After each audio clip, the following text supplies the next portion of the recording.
Thank you. I think this is beautiful. We need to give to our babies. Let them know that we love them. We care about their education, about their future, what they want to do with their lives. I just think this is a beautiful thing going on. I like it. I got a little acapella song I'm going to do real quick while y'all eating. I ain't going to interrupt nobody. Hey, mama, baby. How you doing?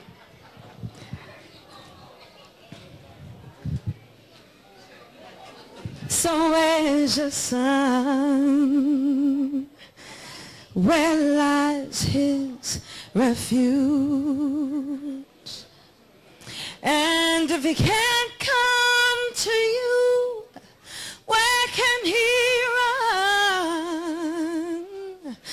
Such a beautiful girl, and still she's your daughter.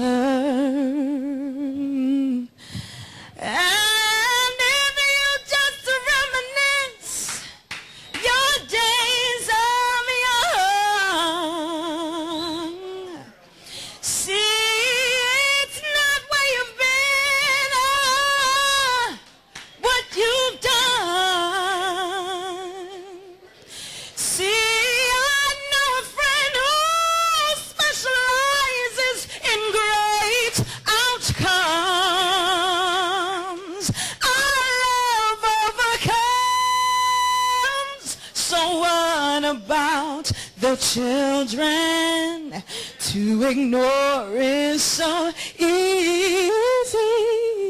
So many innocent children will choose the wrong way. So what about the children? Remember when we were children?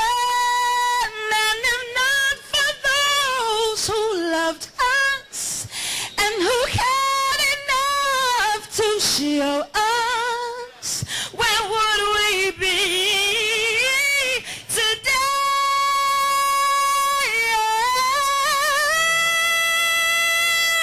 What about the children? Don't just turn and walk away. What about the children? They need your love and help today. What about the children? Remember when we were children, and if not for those who loved us and who cared enough to show us, where would we be today? Thank you. Take care of my Aretha, because they take care of our babies, y'all. They take care of our babies. Thank you.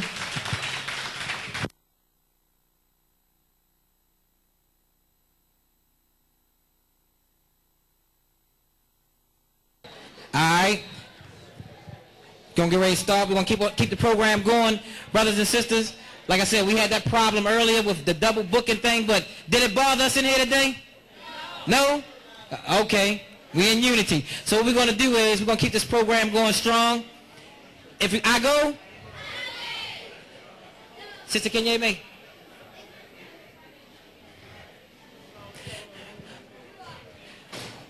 We're gonna get ready to bring up our brother. As I said, this is one of the brothers that had a huge influence in my life. One of the reasons why I do the things that I do today. So brothers and sisters, we're going to get ready to bring up the author of Nile Valley Civilizations, The Broader Files 1 and 2, in Egypt, on the Potomac. Give it up for our brother, Tony Browder. Give it up.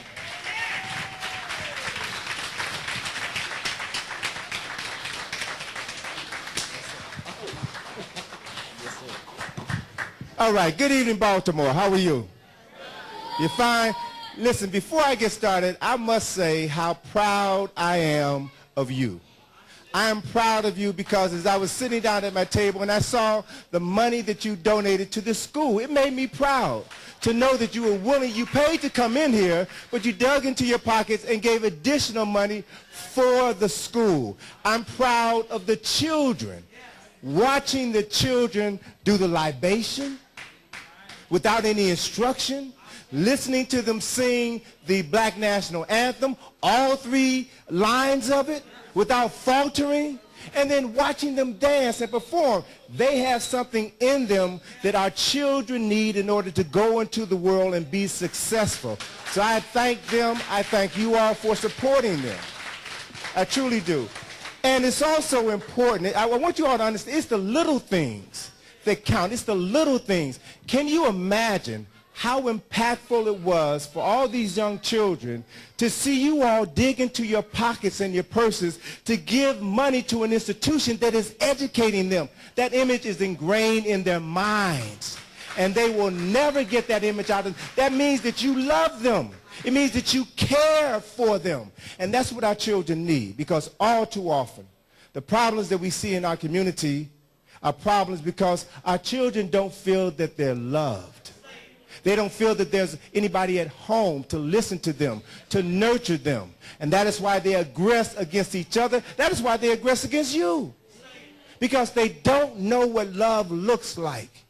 They don't know what it feels like. And they don't love themselves. And as a consequence, they don't love people who look like them. So again, give yourselves a round of applause, please, for doing what African people have traditionally done and what free people are supposed to do if they want to remain free. You know, this week has been a heck of a week.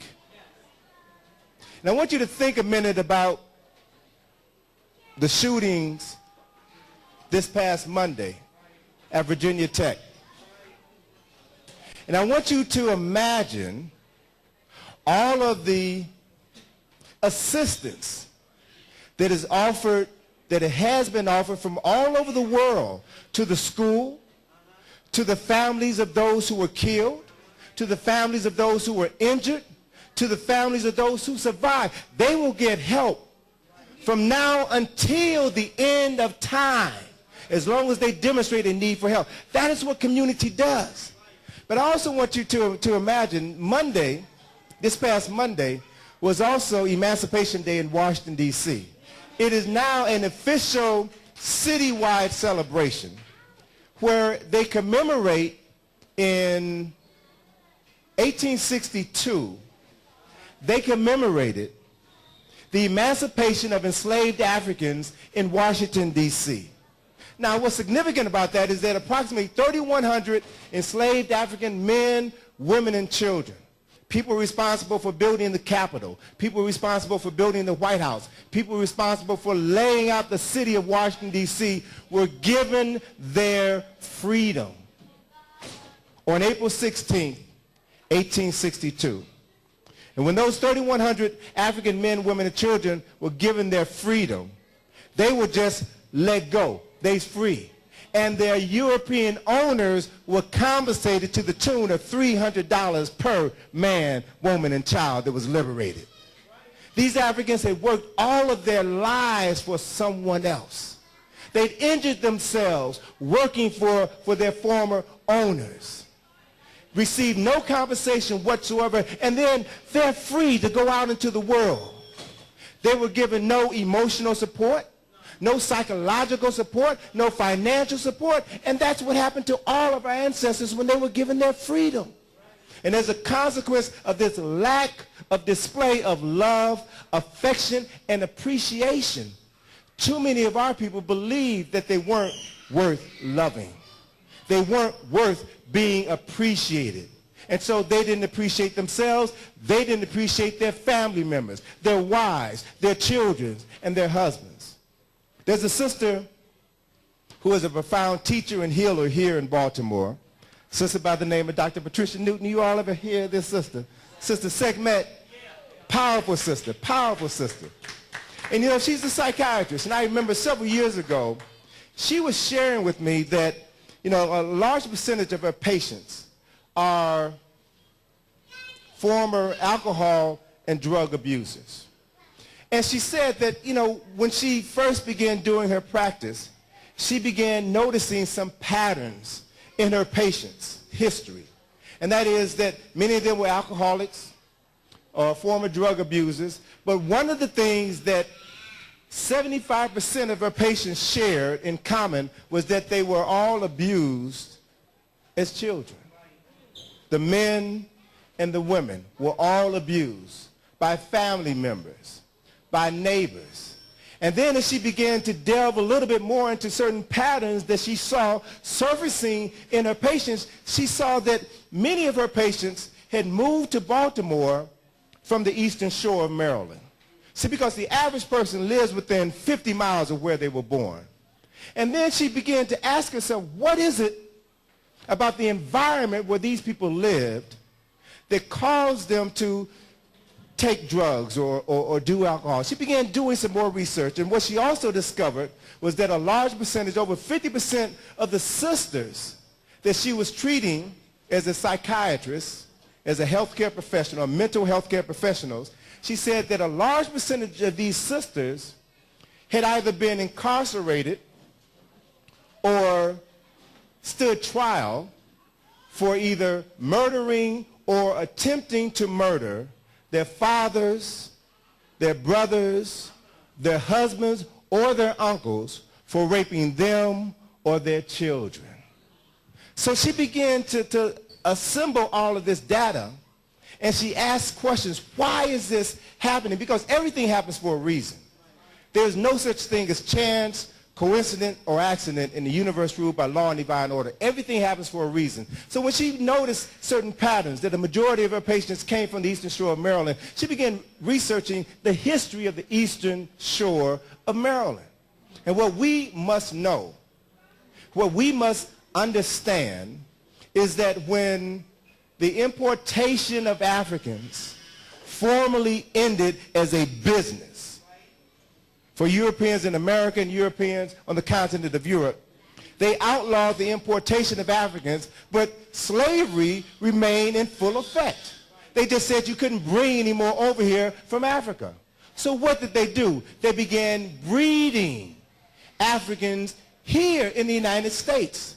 And two of the largest slave breeding pens in the United States were on the eastern shore of Maryland and in central Virginia. Two of the largest slave breeding environments. So now understand this. My daughter was saying earlier that slavery was business. It was all about making money. People were making profit. It was an investment. People all over Europe, little old ladies, old men, insurance companies, businesses invested their money and reaped a return on their investments anywhere from 20% to 2,000% return on their investment. And so when they no longer imported Africans, they said, we still got to make money from this business, so they started breeding. Slave breeding became a multi-million-dollar enterprise. I own a big, strong African brother. And then there's a sister here who's got these hips that look like they baby-producing hips. So I'm going to put them together. I don't care if that's his mother. I don't care if that's his sister or his aunt. They will get together, they will produce a child, and I will sell that child and increase my profit margin. That is what happened. And so we had conditions going on in this country, in the United States of America. We had conditions going on which made it illegal for African men, women, and children to live together in a nuclear family. We had conditions going on where the owner of the African could make his property mate for his financial benefit.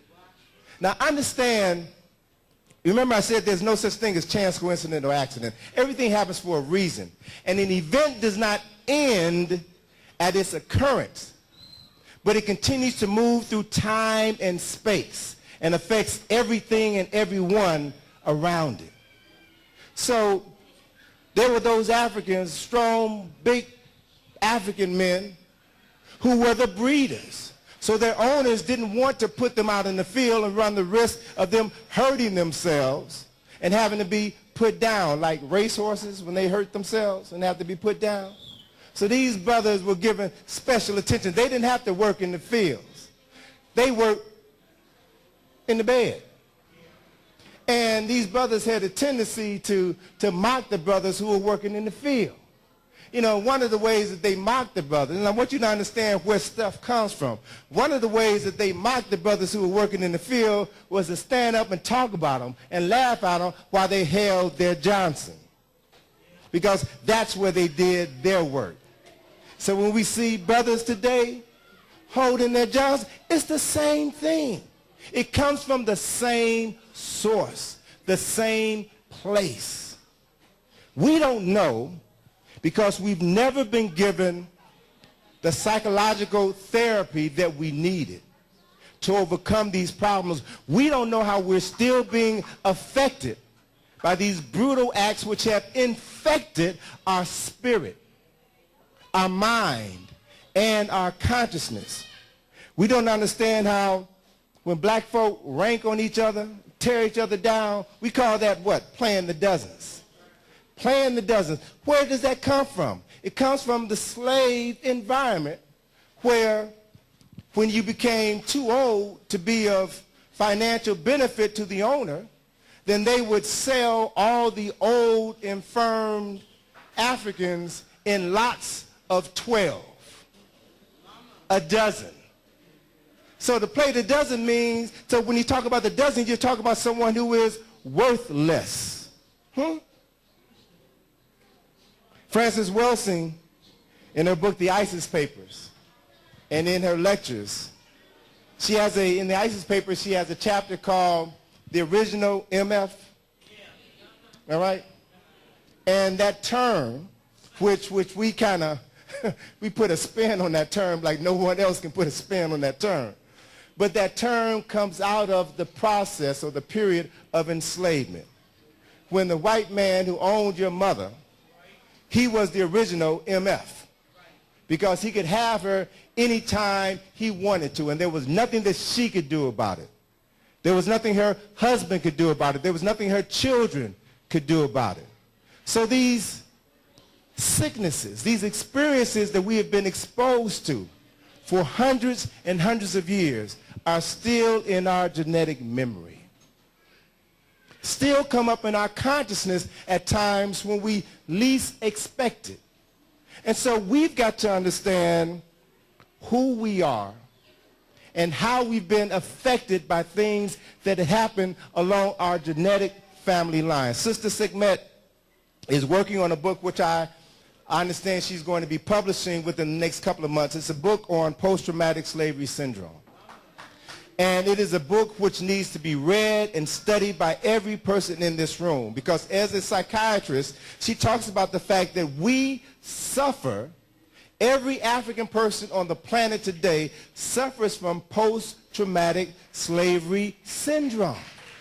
Now, I'm not just saying this to make us feel good. I'm saying this based on history, based on the fact that it was discovered about 10 years ago that children of Holocaust survivors were feeling fits of emotional anxiety and confusion and fear. So what European psychiatrists and psychologists have determined is that these descendants of Jewish Holocaust survivors were suffering from was post-Holocaust syndrome. That the anxiety that their parents, that their ancestors experienced during the Holocaust has been genetically transferred to their descendants. And it manifests itself. Certain things may trigger the anxiety which has been passed on to them genetically. And what's significant about Sister Sekhmet's forthcoming book, a couple of years ago we were in England together doing some lectures, and she shared this information with the group that scientists have developed the electronic equipment, the scientific equipment, in order to identify and illustrate the portion of your brain that holds these ancestral memories. And they have the MRIs. They have all of the scientific documentation to substantiate the source of post-traumatic trauma. And there's a portion in the brain which is called the red nucleus. The red nucleus. And she described this organ within the brain as being multi-layered like an onion. And that each layer in the red nucleus, like a layer in the onion, is a memory, is a genetic memory. And every person living has within their anatomy a red nucleus.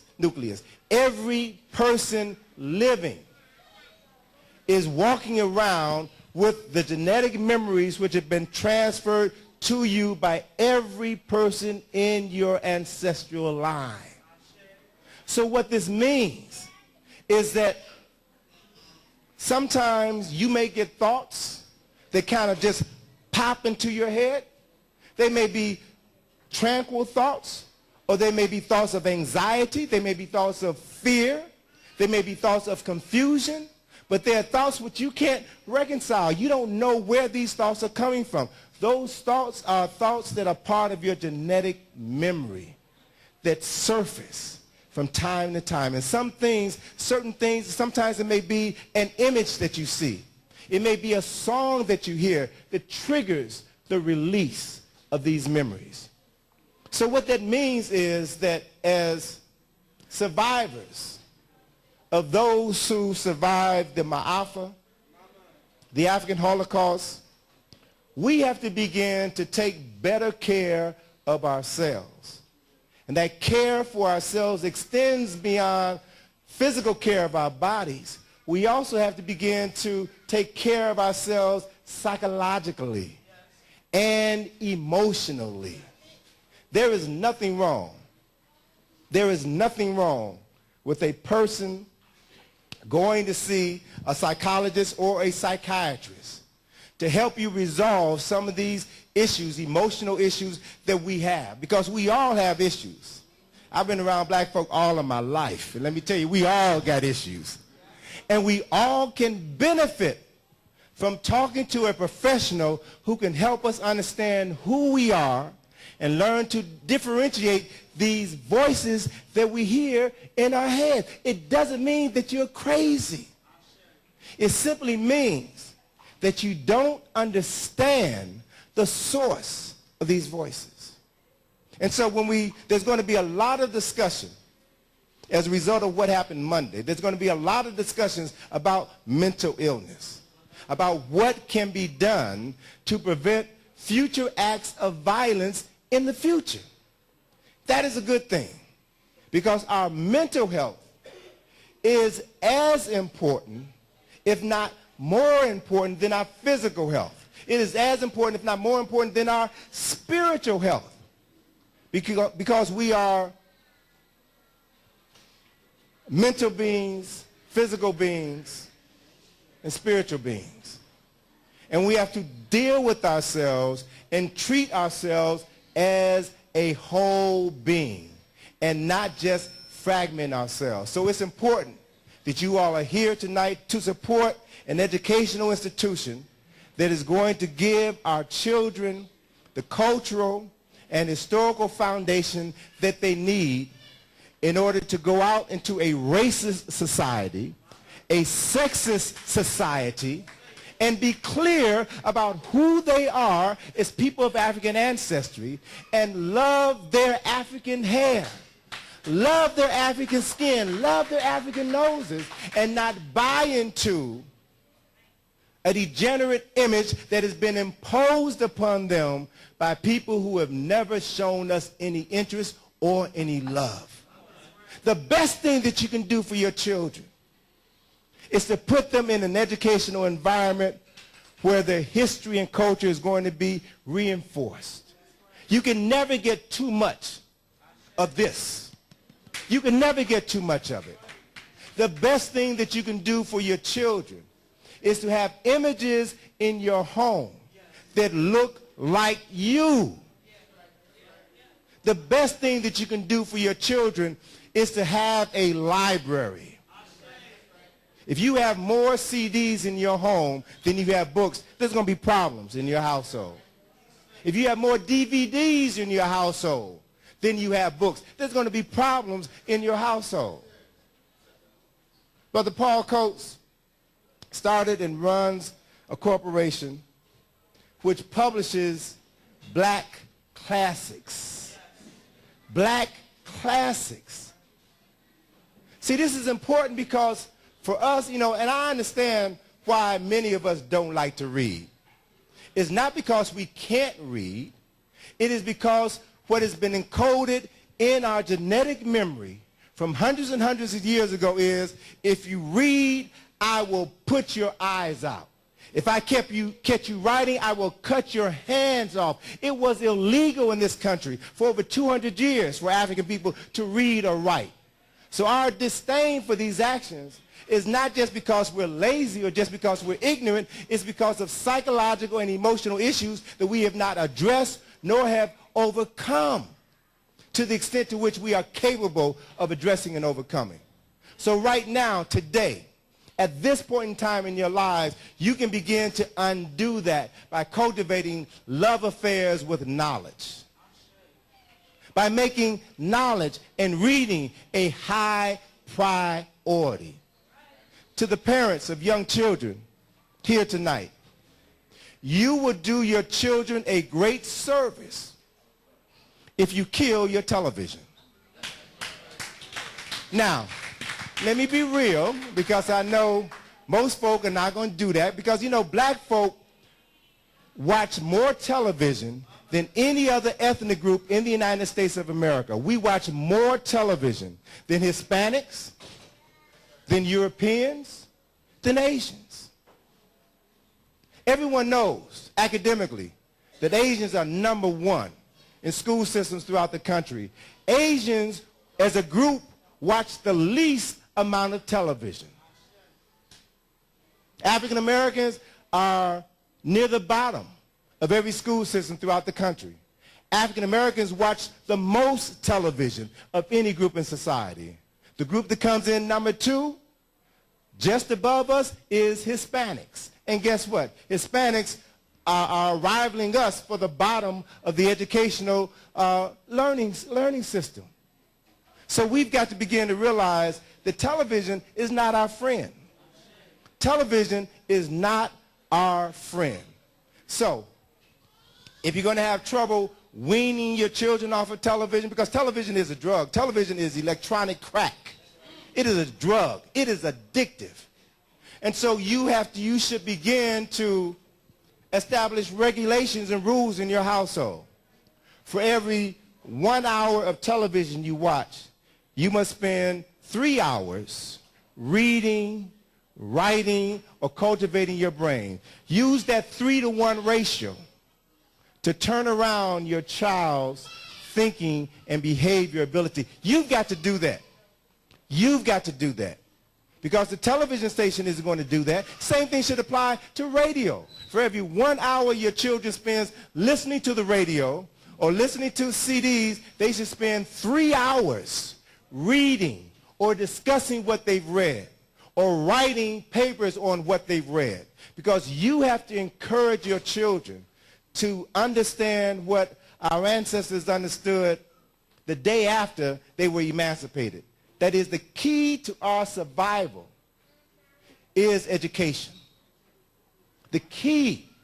There is no other keys available to us but education. Through education, you will cultivate reading skills, thinking skills. You'll develop comprehension.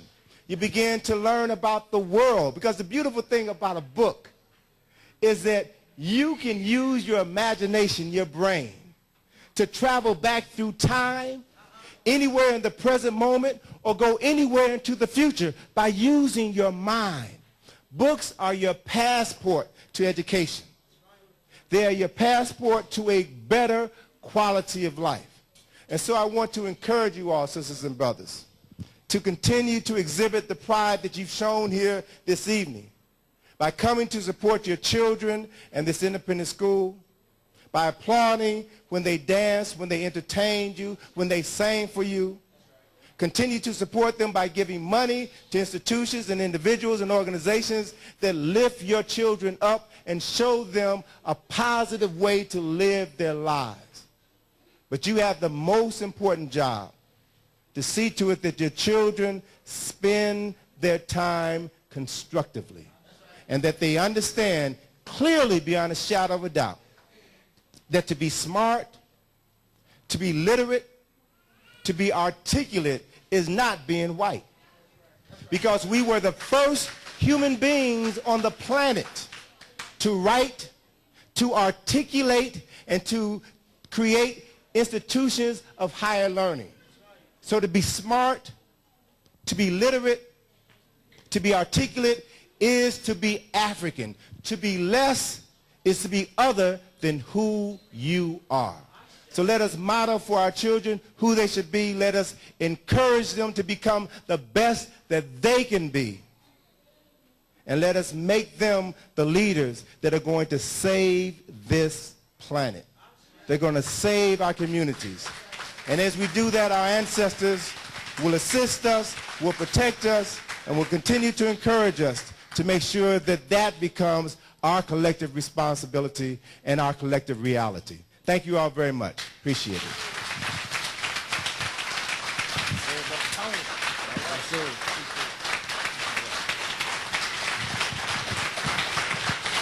Keep it going for Brother Tony Browder. Give it up.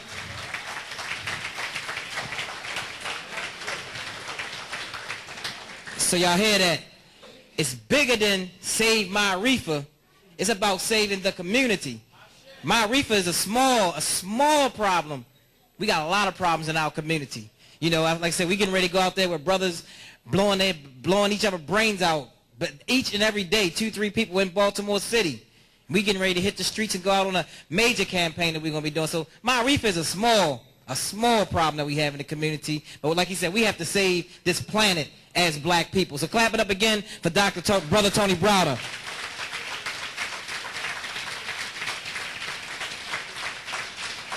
And I want to go back and say this because I did mispronounce his brother's name, Brother Kwame Abiola, who's a good friend of mine. You know what I'm saying? The money was coming in so huh? Abio me. Oh, I always said that wrong then. I always said Abby. Yeah, I always said it wrong then, Baba. But he's a good friend. He's a good friend to Soul Bibers Nation, and we really appreciate this brother who's opened the doors of his church to our organization many different times. Baba Ross Marcus gave a $50 donation. We didn't announce that. And Baba Issa Shah gave a $100 donation. We're going to get ready to bring up our brother, Doctor. The brother's been coming back and forth for Reality Speaks Soul Bibers Nation for a long time. He came earlier this year. And now the brother is in the middle of the ASCAC conference that's going on in Philadelphia. And in the middle of that, he runs down here to the Save My Reefer fundraiser.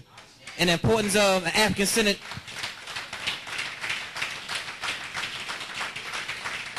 So we're going to bring this great scholar up, a scholar who's been with, again, Dr. Ben and Dr. Clark and Sheikh Auntie Diop and many of the great scholars. Let's bring them up. Dr. Leonard Jeffries. Give it up, y'all.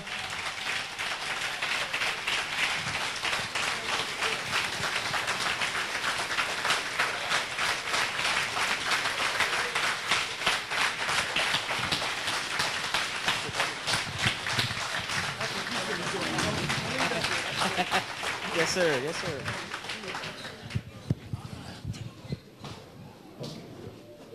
Yeah, you give me the signals when to. Yeah, he's going to give you a signal. Hotep family. Certainly a pleasure for me to join everybody in this important effort to unite our African efforts and save this school. And so it's a blessing for me to have the opportunity to join you. Very interesting enough, I just left the stage at Ben Franklin High School in Philadelphia raising money for ASCAC. But I told him I got to get out of here because I got to go down to Baltimore because we're trying to raise money to save My Reefer school. And so it was wonderful for me to see you all coming up with those dollars. But they got to continue. this is an important injection of support, but it has to continue. If you're not prepared to sacrifice for your children, then there's nothing that you're really prepared to sacrifice for, because your children are your most important responsibility. And to make your children what they should be, education is the key. Brother Tony laid it out very well when he talked about the importance of the education to heal and to grow and develop. But we're in trouble because there's a system arrayed against us that does not want us to grow and develop, that profits from us having arrested development. And so we have to understand that we're up against not a few individuals that may be racist or institutions that may. We're talking about a global system that's not just here in Baltimore. It's in Philadelphia. It's in Newark, New Jersey, where I grew up. It's in New York, where I still teach. And yes, I'm still at City College. I've been there for 35 years, haven't missed a day and haven't missed a pay, and have raised more African hell at City College than you can believe, because it is such an important institution that in Harlem that it needs to have some hell raisers in the name of Africanness in its midst. But it's always a pleasure to come and see the generations interacting. That's been one of our major problems, the inability for the generations to interact. We've lost that. That was one of the great values that our people developed in their system of high culture and civilization. The intergenerational connection and the passing down of values and the completion of a process of a complete circle of control over the socialization of our young people and our young adults and our seniors and the revered elders and the ancestors. Our socialization process is a complete circle, and that's what we've lost. So the school is a foundation on that process of the circle. But the family is the key. All of our families have to be educators. But there's a difficulty, because you can't teach what you don't know. So while we're saying we got to educate these youngsters, we should be on an educational path until we drop. And you can stop worrying about education when you become an ancestor. But all through the other cycles, you're going to have to grow and develop. And so that's what you transmit to your youngsters. You can't push them off in front of a TV, as Brother Tony said. That's crack. That's a whole process of devastating our mind, body, and spirit. You can't send them into schools without knowing what's going on in the schools. You got to follow the children. In fact, you need to go into school before you send your child there, just to see what the atmosphere is. If the atmosphere is not proper, you're not supposed to send your child there. Then you need to interact with the people who are going to teach your children. And if they can't teach you or treat you with respect, then they can't teach your children with respect. So your relationship to the schools are crucial, but your support of them is absolutely necessary. Independent black educational endeavors are floundering all over the country because we will pay a car note. We will buy the most expensive jewelry and clothes, but we will not make the sacrifice for our children. It's happening all over the country, with the best schools are having to back off being the best and go into going into a charter school situation where the state controls everything, or having changed their name to the Johnson School from the Cush School, because the Cush School wasn't bringing in any money, and the Johnson School could hide the fact that they wanted to be the Cush School, where they're dealing with the truth of who and we are, who and what we are as African peoples. And you can't teach your children unless you know who you are. And most of us are confused. Now, Brother Tony was taking our great sister, Sekhmet Nana Pat Newton, and talking about her work in terms of the mind and the spirit. But to be very frank, most of us don't know who we are. I have to deal with that all the time. I got 100 students in front of me. They come from everywhere. And I'm asking them, How many Africans do we have in the class? And everybody knows if you come in my class, you're going to get Africanized. And people are sitting on their hands. You got Africans from the continent who are afraid to raise their hands. You talk about identity conflict and identity crisis. And when you ask, who are you? Where are you from? I'm from Jamaica. Not Jamaica on the islands. I'm talking about Jamaica, Queens, a section of New York. I'm from the Bronx. You know, the projects in the Bronx. We define ourselves around everything except Africanness, the foundation of the human family. Last Thursday, in my second class is Malcolm X and His Times. First class is African Heritage, Afro-American Experience. There was a brother, and this is an amphitheater, about 100 students. There's a brother, I see he's kind of engaged in the class, but I want to pull him in even more. But I'm having a problem. He seems to be interested, but he's wearing one of these Pele jackets. So I'm saying, brother, do you know what that is? And he caught my eye because he got up. And when he got up, his pants was down. And when he turned around, I saw his drawers. It looked like he had Kente drawers on. You know, and so I said, I got to suspend all of my lecture right now and zero in on this brother to let him know if he's going to be in Dr. J's class, he's going to have to deal with the gospel, the new African gospel that's going to save his butt. You know, so I told him, I want an analytical essay on what you're wearing. I want you to tell me, what is Pele? Do you have any stock in the company? He didn't know what it was. I said, well, why are you advertising, a walking advertisement for something you don't even know what it is? I said, what is on the back? He didn't know what it was. Got a funny hat on, okay? And somebody said, you should see the shoes, Dr. J. You can't see the shoes, but you should see the shoes. Got the belt on, etc. Completely in the mode. And I said, brother, we're going to work like hell to Africanize you. And somebody yelled at Dr. Jeffries, he's from Nigeria. Completely in a new mode. His ancestors wouldn't recognize him. His parents most likely would not recognize him. And so this is what we're dealing with, the crisis that has caused us to act out of ourselves. And if you act out of yourselves, you're dealing with what I call negative socialization. Socialization and the socialization process is how you get your beliefs, your role models, your patterns of behavior.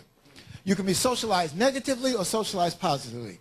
The larger society socializes us negatively, and they profit from that negative socialization. The junk that we buy, the junk that we eat, the junk that we think about, junk that we intake with these movies and all the rest of it. They've even moved out the literature of Tony Browder, Dr. Pat Newton, Dr. Ben, Dr. Shekanta Diop. They've moved out the literature of our brother Lerone Bennett, and they have a new brand of garbage called urban literature, which is just some sex, exploitation, and the rest of it. And they done pushed our books, so you have to go into the back of the bookstore to find the books that they used to have up in the front. Except, of course, Brother Nati here in Baltimore. He got the whole realm of this stuff. And Nati is very correct. So, and I'm sure Brother Coates and the rest haven't gotten into making a buck off of garbage. And the reason why they can do it is because we are the leading consumer in the world of garbage. We consume it for our mind. We consume it in our body. We consume it in our spirit. Little wonder we got problems. You got to start to put some color in your life. You see? If all you are thinking about and learning about is that which comes from the white stream of knowledge, you got a mental problem. You're in a distinct situation of denial of your African self. Because when all you ingest is that which comes from the white side of the knowledge scroll, it is the big lie of white supremacy. You're ingesting what comes from a white supremacist process, which I have branded as the Judeo-Christian Islamic Greco-Roman, Teutonic, Anglo-Saxon, White American, BS. BS, BA, MA, MIA, MS, PhD. The Judeo-Christian, Islamic, Greco-Roman, Teutonic, Anglo-Saxon, White American, BS. The big lie of white supremacy. And unless we move off of that and neutralize that, we're going to always be in trouble. Now we got a dilemma. If we can't master that, Dr. J, what can we master? Using the Jeffries pyramid analysis, on the opposite side you have the flow of European knowledge. But as Brother Tony was saying, we began the development of knowledge. We began the development of science and mathematics, and we put it into high culture and civilization. So if using the pyramid now, if you just, all you have is what is on the European side of the equation, then you can't be whole. You're out of balance. You've got to master this side of the pyramidal process, because I always have that pyramid using the triangular shape. This side of the process is with the people of color who began knowledge. The Africans, the Southern Asians, the Mesoamericans. And the Most Honorable Elijah Muhammad was right when he was talking about the Asiatic black man. That whole sweep of humanity from the continent on into Southern Asia, that's us, down into Australia. That knowledge we do not have institutionalized in any serious way, in any formal way.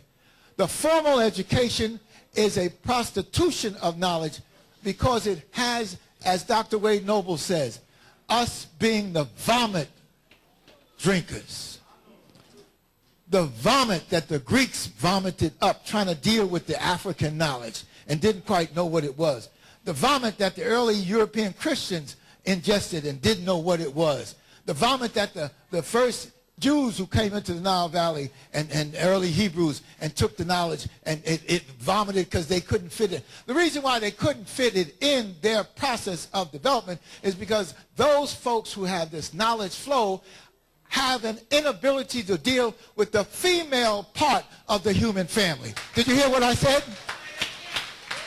An inability to deal with the female part of the human family. So it is not anything unusual that the Catholic Church now has problems that are being revealed, that have been institutionalized, because those are the same problems that the Romans had around the time of Emperor Caligula and the others. Those are the same problems that the Greeks had. The inability to deal with the female part of the human family. Those are the same problems that the Arabs have coming out of the desert. Africans understood that at the center of the human family is the female. And it's around the female that life is developed. It is with the female that the greatest internal understanding of life and love takes place. And if you can't have the balance and harmony of the female, then you don't have that which is going to make you whole. So the Greeks developed a culture and understanding that men loving men was at the key to human development. There's something wrong with that. And even us, we got our fraternities. Now Alpha Phi Psi and Omega Bu Pi and a this and a Ku Kai and a this and a Bu. Worshipping the Greeks who only had part of the thing and didn't understand it. And so it's the vomit of the Greeks when we step ourselves alphas and omegas and kappas and deltas and the rest. When we need to go back to the original model, which was the complementarity of the male and the female principle. That's the original model. And you don't have to go so far to come up with the model. Whoever controls the images controls what? The self-esteem, the self-respect, and the self-development. That's why wherever I go, I say we got to take our pyramids back. We got to take our pyramids back. And the ancient Hebrews didn't have a darn thing to do with the building of the pyramid. They didn't exist, the European Hebrews, when the pyramids were being built. So how the hell can you control and build something when you didn't exist when they were built? But they still are claiming our pyramids. Because whoever claims the pyramid stands at the head of the human family in terms of development, economics, political science, moral and ethical development. So they have stripped us of these things. But then they have to come back with a refashion process. The pyramids, and this is an image that's very important. This is a brother, Zoser, the Pharaoh Zoser, whose partner was Imhotep. We talk about Hotep, peace, and Imhotep. This was a great brother. the vizier, the vice premier of the Nile Valley when Zoser was ruling as the philosopher king pharaoh of the Nile. And they conceived of building the great step pyramid complex that becomes the model for the later pyramids of Giza. And these are spiritual institutions. These are institutions that help us develop our sense of who and what we are and our ability and our capability of running our world. Now, some of you are too far in the back to see the image of this brother, but this is the only image that they have of Zoser. And if you look close, it looks like Michael Jackson before he went into demolition and destruction of his African self. You can see some full lips. You can see a fleshy nose, etc. Some tight African nappy hair. Michael decided when he got enough money, he was going to remake himself. Remake himself into a monster.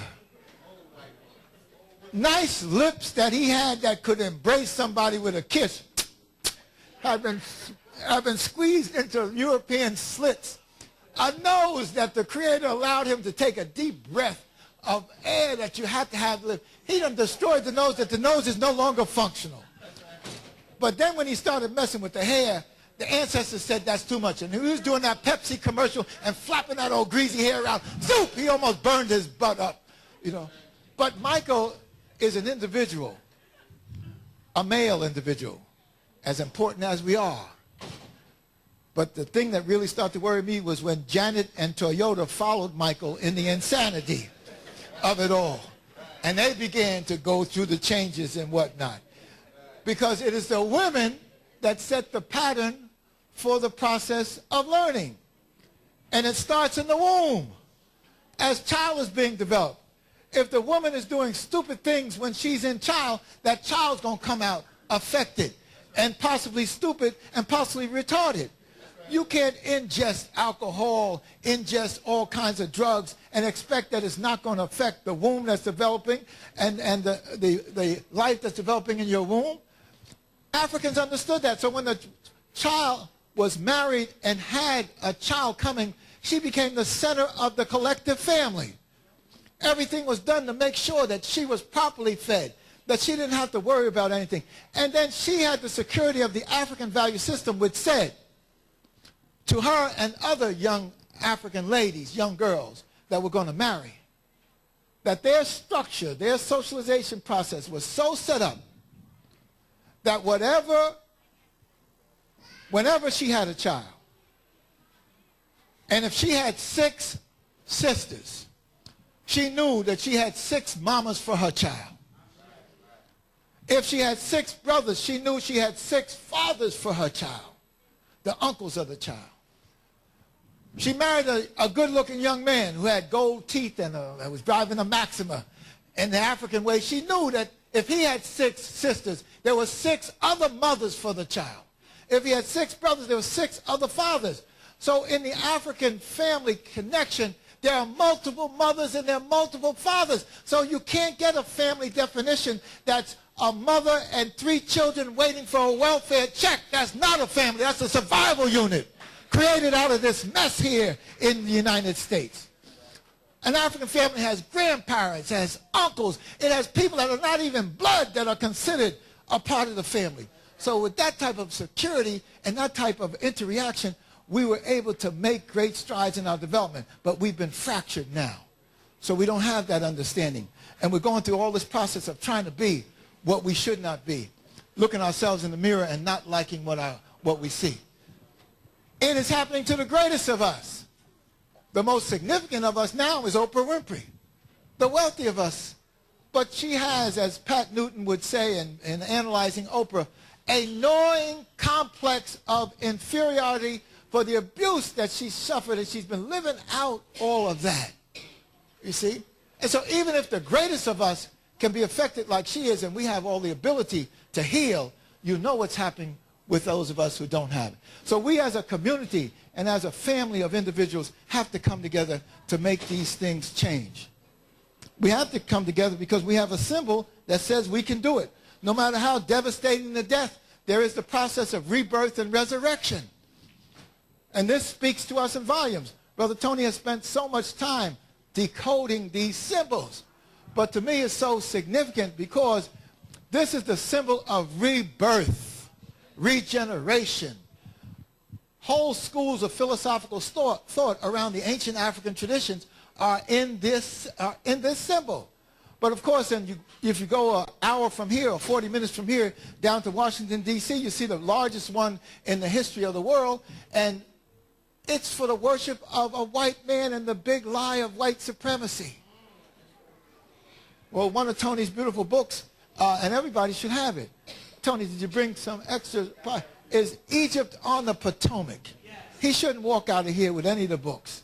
He shouldn't walk out of here with any of his daughter's books, because he set a pattern of taking her to the Nile and then having her express her story. Now, because of what they did, 3 years ago, one of these sons that I've adopted, Brother Taki, married to a Sudanese Egyptian, and they have a little girl called Shaka Zulu's mother's name. What? Nandi. Nandi. So Nandi, as a 6-month-old child, left New York and flew to Egypt. And I said, this is fantastic, because Nandi is reclaiming her legacy. She might have been born in New York, but she's going back to the continent to reclaim her legacy. And then to top it off, we got pictures of her in all of the great temples in front of the pyramids, etc. And Nandi was a big help, because when we arrived in Cairo, so many millions of people come to Cairo that you got to stand in line for a long time to get your passport and whatnot stamped. And so Wafa, the wife from Egypt, Sudan, and the baby, and Taki, they went right up into the front, and they were going right through, past all the hundreds of people. And I said, well, I guess I just got to be patient, and being a African who's been around for a long time, I know how to be patient. But then I saw them signaling me to come up front, and they had told the people there, that's the Godfather. So I went running on up front, and Wafa, the little baby, Nandi, got me through all of that. And then the big challenge was to leave Cairo and fly to Khartoum. There's 1,005 miles between Cairo and Khartoum. And so Nandi, the baby, the mama, Taki, myself, flew down to Khartoum to have her reclaim the ancestral legacy of the Nubian finds. And it started off beautiful right from the beginning, because the Sudan is difficult. You can't get a visa for the Sudan. If you're American, you ain't supposed to get no visa. But of course, I'm in a special situation, so I got my visa. But at the airport, the people was looking at my passport all kinds of funny and pulled me over into a special room. And so, because my passport is coming apart, because I wear it close to my behind, and it's starting to, I got a new one, and they accused me of mutilating U.S. property. So this is my new one. Already is having trouble, because I got it right there in the back. But while I was worried about them stopping me, because Anderson Thompson, one of our people, he got stopped in the Sudan. Here comes Wafa, the mama, with the baby, walking in the office. Dr. Jeffries, are you all right? And they looked at me, looked at the baby, looked at her, and that was the end of it. I was gone. I was gone. So we're going to do a thing, Tony, on this young baby reclaiming her heritage. This past summer, Brother Small has a grandchild, 6 years old, 6.5, 5.5. He went to Egypt with us, and it was fantastic, Egypt and Ghana, to see this youngster reclaiming his heritage, sitting up on a rock with the Sphinx in the back. He knew, he was profiling. He knew what it was happening, and I was trying to interact with him. So on the bus, I would block him walking down the aisle, and I said to him, what's the password? And he looked at me, well, what you talking about? I said, well, the password is Hotep. And so he said Hotep, and then my arm went up, the gate went up, and so he could walk down and say. Then when we got to the Ramseum, the Great Ramsey Temple, this little young kid, 5.5 years old, stood in the doorway of the pillars with his hands out and told our group, what is the password? And we didn't know what to do. So we said Hotep, He said, no. Then one of our people had broke his ankle from Houston, so he told him, you were injured. You're here with us. You don't need the password. Come on through. Showing that African sympathy. And then he put his hands out, blocking us. And then we had to guess what the password was. And the password was Ankh. Life. Life. This little 5.5-year-old. So you got to work with these youngsters. You got to make it work for them. And we got to reclaim our heritage. Just to show you a few simple images that Asa Hilliard has pulled together. The Pillar Temple in the Nile. Whenever you see a pillar temple, you have to think African. The pillar temples of our people. Whenever you see the image of the woman, there is one great African family that I usually end my presentations with, and that family is the family of Queen T. I mentioned on the radio today, as I finish up, that you've got to put the knowledge in your homes in the form of all kinds of books. And one particular book is a textbook that has now been prepared for schools like ours here and other independent schools and regular schools, the regular schools in the city. This is African American History, A Journey of Liberation, edited by Malefi Asante, contributed by my wife and a whole host of others that have the skills to make this work. This book, one of the images in the color plates my wife helped pull together, the first image is the image I want to leave you with. The image of Queen T. One of the most significant women in the history of the world. And it was her husband who built and expanded the Great Lodge of Luxor. It was her son who conceived of a new city of God. And then her grandson or younger son is King Tut. So we have to reclaim our legacy. Already, they have an exhibit in Philadelphia. We're going to be protesting tomorrow. That's why I got to leave here and hurry back to Philadelphia. Protesting the imagery of King Tut. And the reason why white folks have messed with the image, because whoever controls the images controls the self-esteem, the self-respect, and the self-development. Whoever controls the history controls the sense of vision. And that vision controls the sense of mission. So we have to work, as you have done, together to make a difference. And when you do, and if you do, it will be significant for all of us, particularly these children. Last thing I want to mention is one of the most significant things that we have to do is deal with the image of the Creator. And one of our brothers, and you know, we hung up with the white, blonde, blue-eyed Jesus, which is coming to Africa in volumes, taking over the mind and heart of Africans again. And so my brother from Chicago, Dr. Reverend McCrae, has produced a 2-volume study, The Black Presence in the Bible. Whole individuals that are black in the Bible. A table of nations, whole nations that are black in the Bible. So when we start to blacken up our minds and blacken up our bodies by eating colorful food like carrots and beets and tomatoes instead of pizzas and the other junk that you're all going in, lining up at Chinese restaurants, takeout. You don't know what the hell you're taking out of a Chinese restaurant. And so we need to get a whole science of the mind, the body, and the spirit. And then when we do, work together to make it happen. You need to put an endowment under the school, not just rescue it. An endowment, start to figure out how to raise hundreds of thousands of dollars. So the interest from the monies that you raise, the $500,000 that you raise, will keep things going. And then if there's a crisis, you can fall back on the principle. You can't say it can be done. Last year, a brother offered us the opportunity to buy his hotel in Ghana. We're hardworking people. We ain't got no money. Nobody has deep pockets. But he said he wanted African Americans to have this stake in Ghana because he knew how interested we were in Pan-Africanism. And so we said we would do it.